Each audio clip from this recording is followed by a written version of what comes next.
নমস্কাৰ, এই মুহূৰ্তত আহি পৰিছে এটা বিগ ব্ৰেকিং নিউজ। এনেধৰণৰ খবৰসমূহ নিতৌ চাবৰ বাবে চেনেলটোত এটা সাবস্ক্ৰাইব কৰি ভিডিঅ'টোত এটা লাইক কৰি দিব।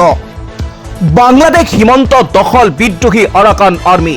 ভাৰতক বিৰোধিতা কৰা বাংলাদেশৰ ভয়ংকৰ বিপদ।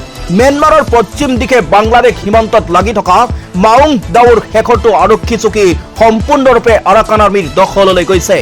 বাংলাদেশৰ সৈতে 271 কিলোমিটাৰ সীমান্তৰে সংযোগ হৈ আছে म्यानमार। ভাৰতক বিৰোধিতা কৰি থকা বাংলাদেশ এইবাৰ হলঠেকত পৰিছে म्यानमाৰৰ বিদ্ৰোহী গোট আৰাকান আৰ্মিৰ বাবে।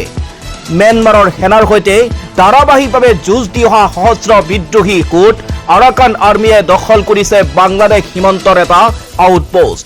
म्यानमाৰৰ পশ্চিম দিশে বাংলাদেশ সীমান্তত লাগি থকা মাউং দাউৰ শেষৰটো আৰক্ষী চকী সম্পূৰ্ণৰূপে আৰাকান আৰ্মিৰ দখললৈ গৈছে। বাংলাদেশৰ সৈতে 271 কিলোমিটাৰ সীমান্তৰে সংযোগ হৈ আছে म्यानमार। এই সীমান্ত অঞ্চলটো সম্পূৰ্ণৰূপে আৰাকান আৰ্মিৰ দখললৈ যোৱাৰ খবৰ আহিছে। ইতিমধ্যে ৰাখাইন প্ৰদেশৰ দক্ষিণ দিশটো সম্পূৰ্ণৰূপে আৰাকান আৰ্মিৰ দখললৈ গৈছে। আনকি অঞ্চলটোত আৰাকান আৰ্মিয়ে নিজৰ শাসন জাৰি কৰিছে ইতিমধ্যে।